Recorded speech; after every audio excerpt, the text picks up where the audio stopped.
Lakihan na natin. Yan.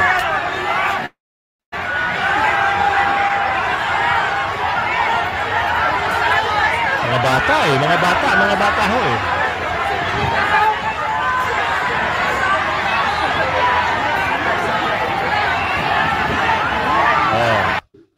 Ayun, nabuna sila.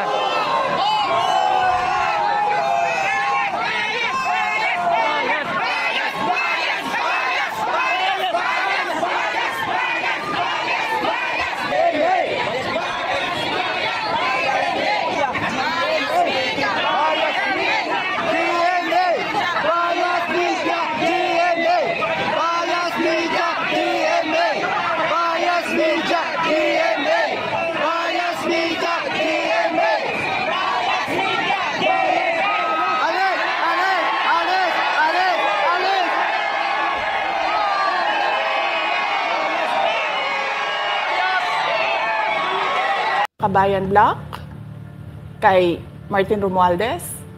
At dahil sa kagustuhan ni Martin Romualdez na hindi siya atakihin at dahil sa gusto niyang suportahan ang Makabayan at ang NPA, nakinig siya.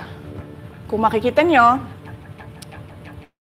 September 2023, merong lumabas na press release ang Makabayan Block. Sabi nila, may meeting kami with Congressman Martin Romualdez. Pinag-uusapan namin ang pagtanggal ng confidential funds. Yes. Magandang hapon muli sa inyo mga kasama. Nandito na naman si Kuya Goods nagbabalik. At kung hindi ka pa nakasubscribe sa ating channel, yan, pasubscribe na lang po at hit mo yung bell para updated ka sa ating mga video. Ay grabe, no? Ito pala yung mga usapin na kadalasan, minsan talagang hindi pinapakita. Ha? Kaya minsan ang mga taong bayan, talagang umalsa na. At talagang tinaboy itong mga sinungaling. Ha? Kung sino man yung makikita nyo sa video, yan po ay yung pinaalis nila dyan sa EDSA sign. Alis, sinungaling kayo, sabi sa video. Ngayon, kaya naman pala samut-saring, meron kong aganapan kahapon dyan sa may Mindiola.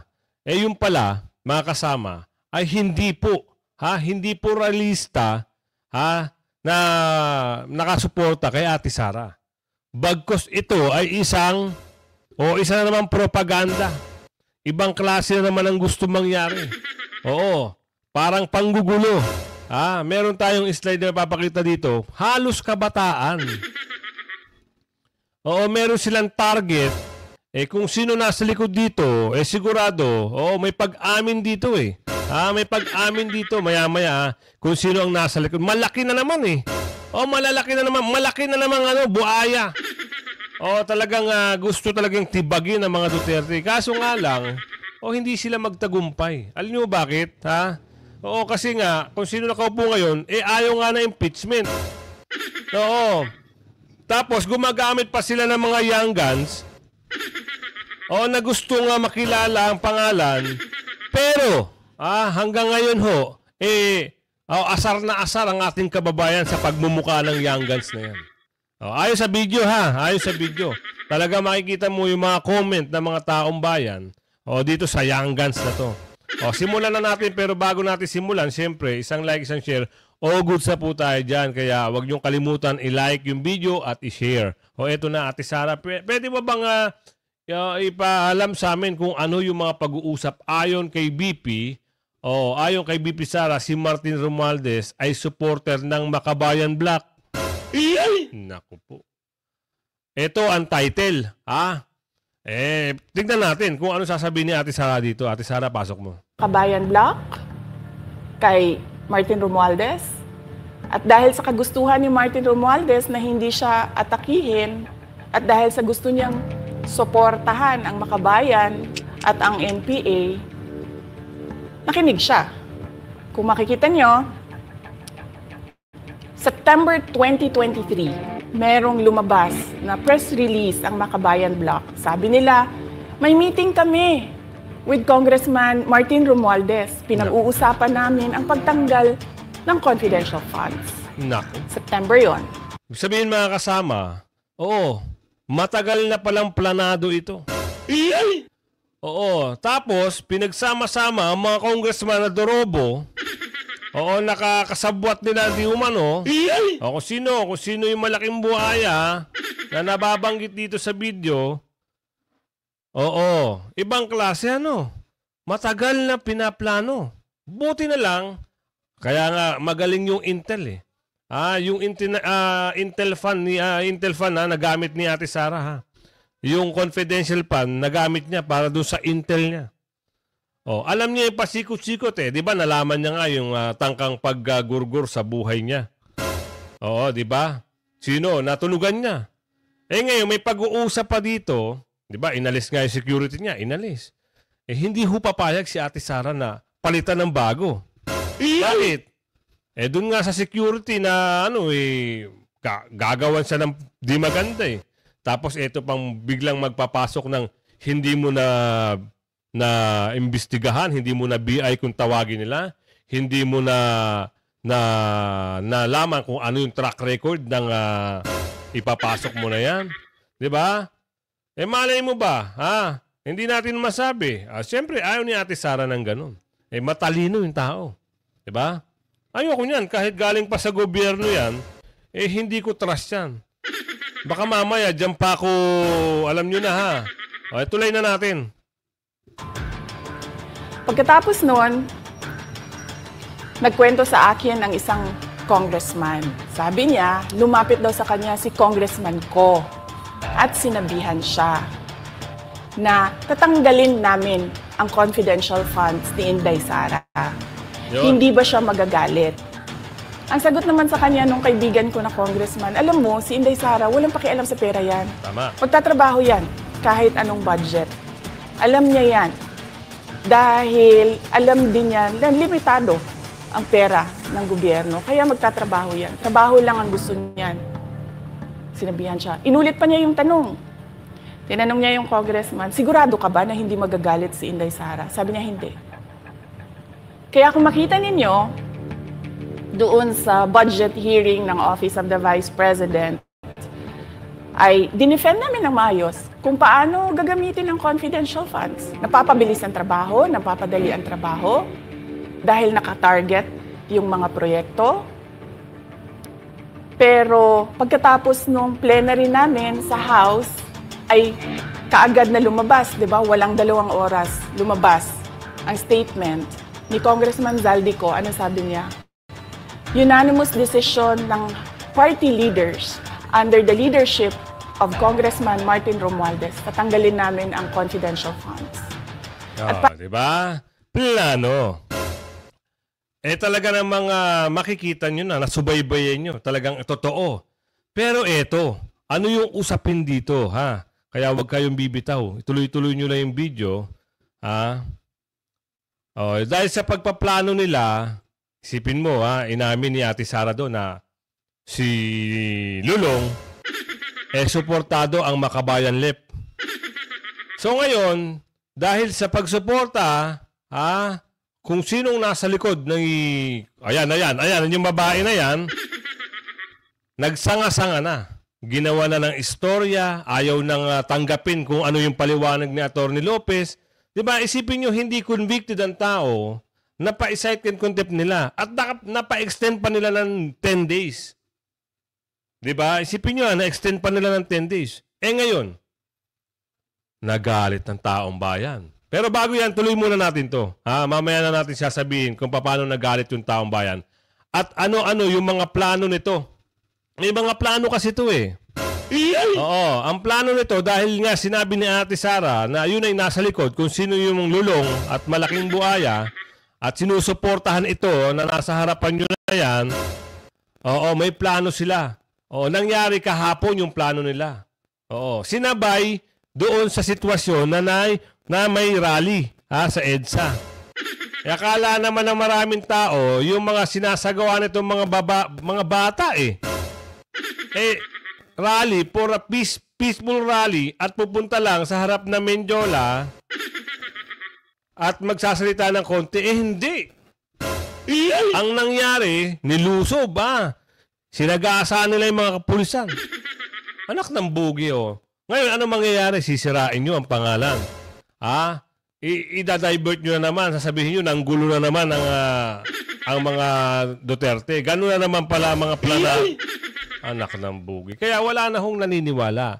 Dahil pag hinimay-himay nyo yung mga video, makikita nyo kung ano yung katotohanan. Ito, pakita natin to. Kapag talaga masamang tao, hindi magtatagumpay sa kanyang mga pinaplano. Tama.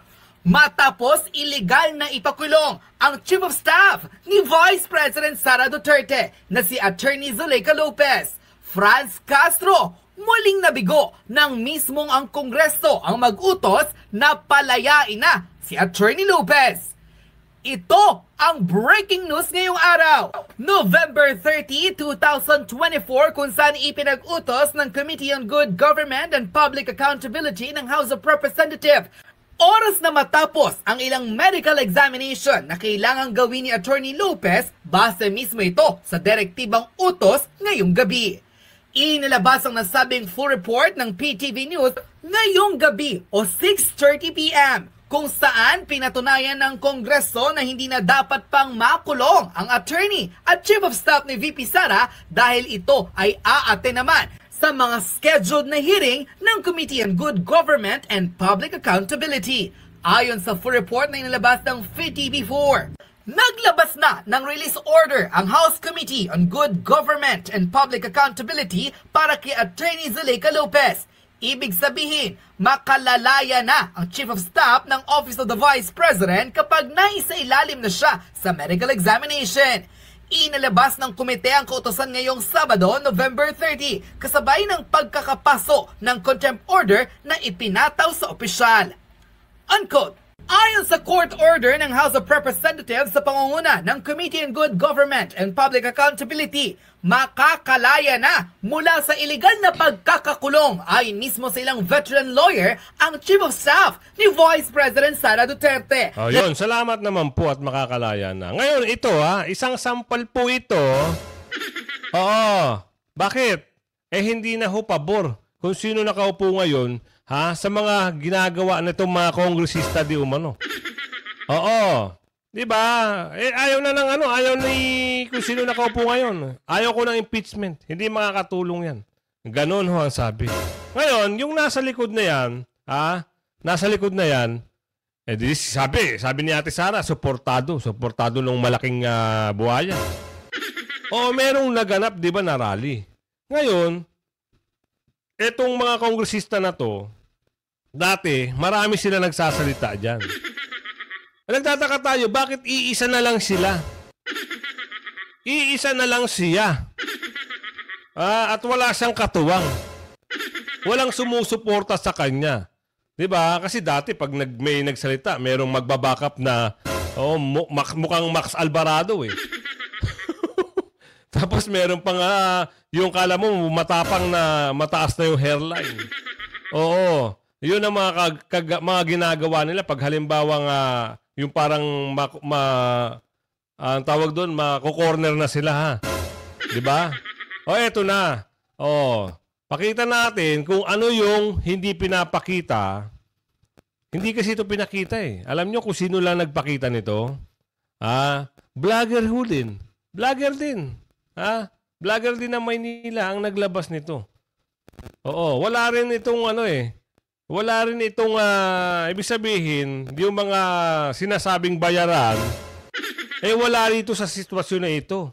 Hindi natin alam, baka mamaya talaga namang hindi nila ipinapakita. Pagdating ng araw, pagdating ng oras, ibabato nila sa kaguluhan sa mga supporter ni Ate Sara. Diba? Eto na yung sinusuportahan kung sino yung nakaupo kanina. Makabayan lep yun eh. Eto, kung makikita nyo dito, ano ang sitwasyon nito? Kabataan ito eh. Diba? Hindi ito mga talagang mga bata. Halos, karamihan, ay mga bata. Kayo ba? Survey lang Kayo ba ay naniniwala na ito ay kasamahan ni Mount Apo? Type nyo dyan, talaga ho. Grabe. Yan yung mga pahirap sa ating bayan. Naniniwala kami. Yun, type nyo. Kung hindi naman kayo naniniwala, talaga ho. Hindi ho kami naniniwala. Oo, yan yung mga pag-asa daw ng bayan. O, alin man sa dalawa na yun, ha? Kayo na hong bahala mag-comment. At siyempre, pag nag-comment kayo, share nyo pagkatapos para makita ng ating mga kababayan kung ano yung mga kaganapan din. O, tuloy na natin, ha? Ito yung mga nangyari. Pero yung binalandra, nilusob yung mga PNP, yung mga nagbablock na mga realista, ha?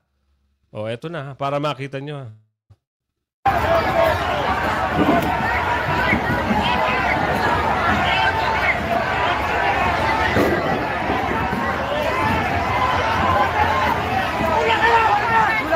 Lakihan na natin.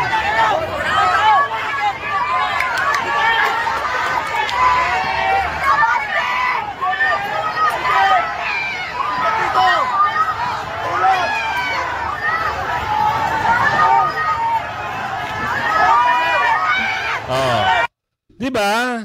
Sa tingin nyo, okay yan? Yung mga ganyan.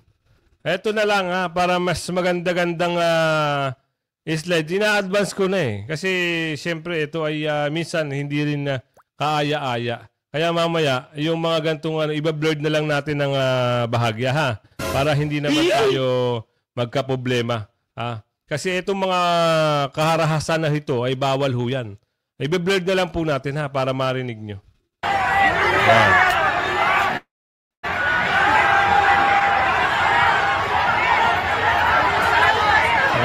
Mga bata ho eh.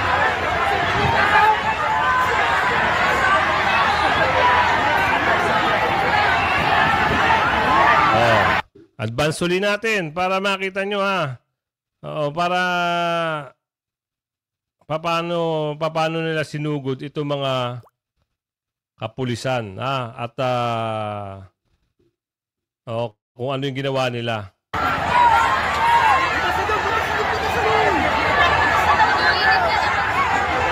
Nakapasok na sila Mga estudyante ho ito eh. Ganito, pagbabody. Kailangan may body. Okay, kailangan may body.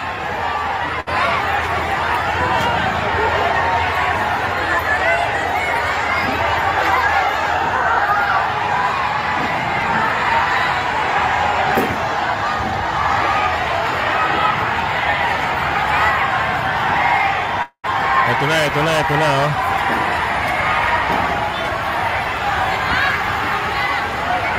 Nakapasok na ho yung mga bata, mga kabataan. Ay wala na ho nagawa yung mga kapulisan dito, no? Hindi na ho natin ipapakita kasi bawal ho yan sa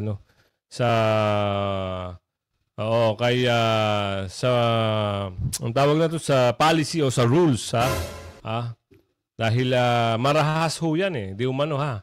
Kaya mas maganda, ito na lang ipakita natin. Dahil sa sinasabi nila na bayaran daw, di umano, at talaga naman makikita nyo, kayo naman makakapansin yan eh. O kayo naman ho, ating mga kababayan, na makakapansin yan. Kung ano ho ang ginagawa nitong mga ito. Eh, hindi na ho natin sasabihin kung ano yung pangalan nila. No? Kayo na lang ang manood kung sino ba ito. Kaya gusto ko, para malinaw tayo, mga kasama, para malinaw lang, no? Eh, kayo na ho ang bahalang humusga dito sa video na ito. Tuloy! Kaya dumating yung GMA7 dito. Pinarap ng mga supporter.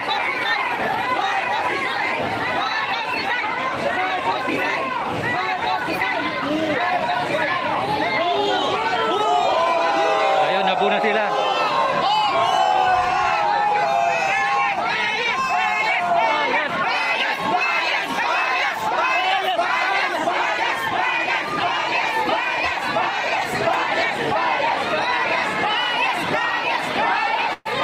Eto mga kasama, hindi lang po mga vlogger ang nagsasalita.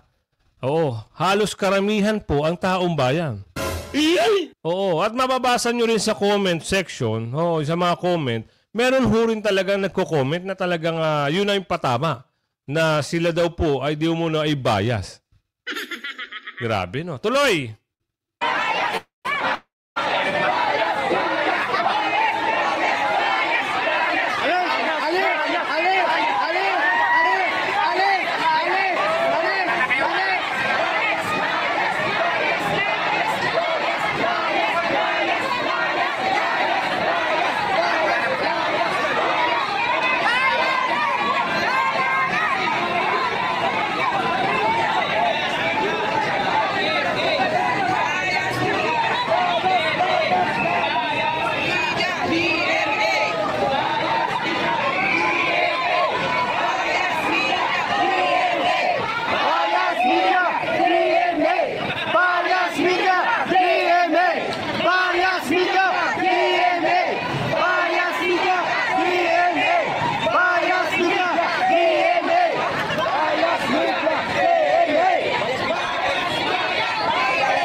bias yung Ano na nangyari?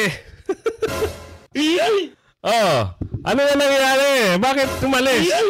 Anak ng bugi naman, oh. Eh, taong bayan ho, nagsalita rito, ha? Yan. Kasi naman, minsan, maging maayos sana ayon yan dito kay Mervin Camille. O ayusin nyo ang pagbabalita. O wag kayong may kinikilingan. Naku po. Merly, oo. Ayan pala yung comment mo. Salamat sa comment mo, ha. Oo, kita nyo taong bayan, ha. Kung magsalita, talaga namang sobrang patama. Kasi nakikita nila, no? O meron nga, ini-interview eh. Ini-interview, tapos, halimbawa, interview si Ate Sara. Ngayon, kung ano yung pahayag ni Ate Sara na depensa sa sarili niya, yung iba na bayarang media daw di umano, binabaligtad ang mga kwento at kumakampi kung sino sino yung nasa likod ng mga, sabi ni Cardo, Dalisay, di umano. Sabi niya, baka bayaran. Ayun ang sabi ni Cardo. Tuloy natin. GMA na stick up.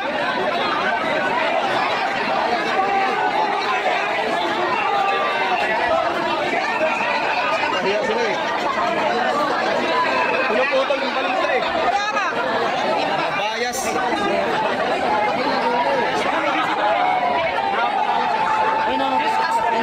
Ano kaya ang title natin dito? Ang narinig natin, bias media, pinalayas ng taong bayan. Bias media, pinalayas sa EDSA. Bias media, binu sa EDSA. Ano kaya magandang title? Kayo mga kasama, kung kayo ay bibigyan ng pagkakataon na mag-suggest ng title. Ito magandang quick survey lang i-type nyo dyan kung anong magandang title doon sa napanood nyo. Para naman mas magandang usap-usapin At siyempre, i-share nyo yung video eto na. Ito yung mga pag-uusap dito naasar na kasi yung mga kababayan natin. Bakit ginawang legal yung pamimili ng boto? Sino naman magsasalita dito? Siyempre, walang iba si Ate Sara. Dahil totoo naman, sa nakikita natin, ang tupad ho, parang, pero inyo, tutupad-tupad, saglit na tupad, pera na! Pera na, di ba? Ngayon, yun pala yung way nila daw, di umano. Ate Sara, kwento mo sa amin, pwede bang malaman namin kung ano yung usapin at mensahe mo patungkol dito? Tuloy. Na magkakaproblema talaga kami with the armed forces of the Philippines, particularly the unit ng presidential. Ito pala yung sinasabi natin kanina, no? Kasi tinanggal na siya ng ng security, di ba? BPSG o BPSC, di ba? Tinanggalan siya. Yung paliwanag ng boss nila daw doon, kung sino yung nakaupo dyan ngayon sa, alam nyo na, may sinampang kaso, kaya daw pinull out nila yung, kasi hihiringin daw di umano. Ngayon, ang tanong naman doon, nagpapunta kayo, nagbigay kayo ng panibagong security. Ang tanong doon, binigyan nyo ba ng pagkakataon na ma-BI o ma-screen yung ibibigay nyo? Diba? Saka dapat kinonsulta nyo kay Ate Sara na Vice President, dahil ganito ho ang merong kinakaharap o may sasampang kaso dito sa mga dati mong security. Ikaw po ay gusto namin kumuha at mamili ng panibagong magiging security mo. Hindi yung bigla-bigla, walang niha-niho. Bibigyan nyo ng panibagong anak naman ng bugi, Parang nagturo kayo sa grade 5. Tuloy na natin to kay Ate Sara. Security Command. So are you saying, VP, na no matter what, hindi niyo tatanggapin ang PSPG ng PNP that will take over for VP-SPG po. Yes, ma'am. Ang ano kasi ang Presidential Security Group o PSG na ngayon ay pangalan niya PSC, Presidential Security Command. Ang batas na gumawa nun, may mandato siya. Ang mandate niya is the protection of the President and his family, protection of the Vice President and his family. At meron pang iba. So, ang PSC kasi is a command under the Armed Forces of the Philippines. Walang mga pulis doon. AFP yan sa lahat. Ang mandate ng PSC, President and Vice President. Bakit? Bakit yun ang mandate nila? Kasi our Constitution provides for the line of succession. The Vice President is the first in line. So, ibig sabihin, the state is required, is mandated by the Constitution and by laws to protect the Vice President. Kasi pag nawala ang Presidente, siya yung susunod. Kaya pinoprotektahan din siya. Kasi siya yung reserve. Kasi pag hindi mo pinoprotektahan ng reserve mo, wala ka ng reserve. Ang gagawin yan, pipili sila doon sa... Ayan, maliwanag ha. Ibig sabihin, kaya pala nung mga nakaraan, ilang buwan na nakalipas, hindi nagsasalita ha, kung sino nakaupo ngayon, wala siyang pakialam ha, sa pangalawang Pangulo, which is si Ate Sara. Yun ang nakikita natin, na-analyze lang ho natin at nagre-reaction lang tayo. Yun ho ang nakikita natin dito. Wala siyang pagpapahalaga kay Ate Sara. O, kahit may tangka kay Ate Sara, hindi nagre-react. Sino? Oh, yun ang nakikita at na-analyze ng ating mga kababayan. Kaya naman pala ganun. Buti na lang po talaga. Oo, nangyari din yung ginawa ni Castro. Ginawa niyang impeach si Atty. Lopez. Dahil, nagkaalamanan. Diba? Kung anong talaga ang tunay na kulay ng pula sa kulay green. Ang kulay green, maganda at maayos sa tignan eh. Diba?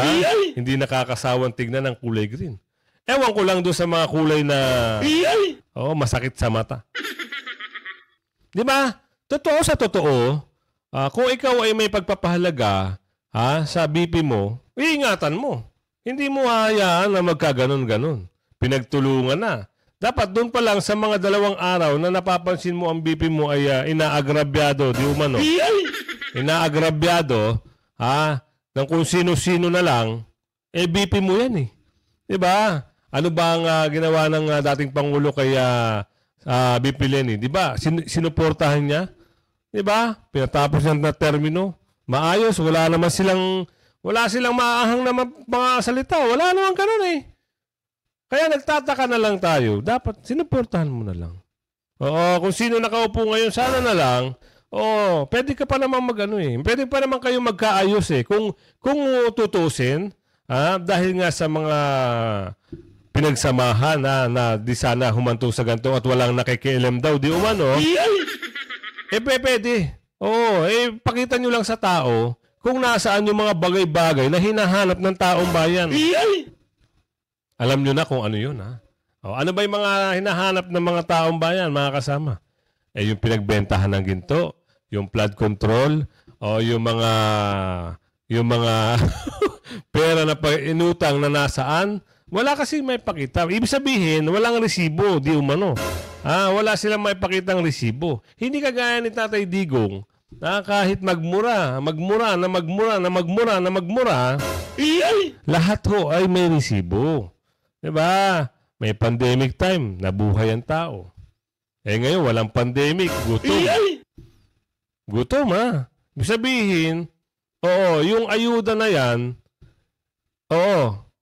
dapat yan, talaga naman para sa taong bayan. Pero, ipaliwanag nyo muna, nasa na po yung pondo ng Maharlika Fund, Investment Fund, PhilHealth. Pwede nyo bang isalaysay, gawan nyo ng statement, eto. Ito yung mga pera ng taong bayan. Yung resibo ba? No, hindi yung ito sa camera, uungkatin. Oo, lagi na lang kay Ate Sara ang nakatutok. Sinabi na to kung sino nasa likod. Yun ang katotohanan. Kaya nga sabi ko nga sa inyo, lagi kayong tututok sa mga issue, balita, issue at reaction, ha? Lagi po tayo mag-upload, bibigyan ko kayo ng magandang reaction. Tayo po ay nagre-reaction lang base po sa video.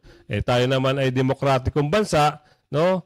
Alam naman natin kung ano yung nakikita natin sa video. Mas maganda, pag napanood nyo, like, share, subscribe. Kung hindi ka pa nakasubscribe, i-share nyo na i-share, ha? Hanggang sa muli, bye-bye!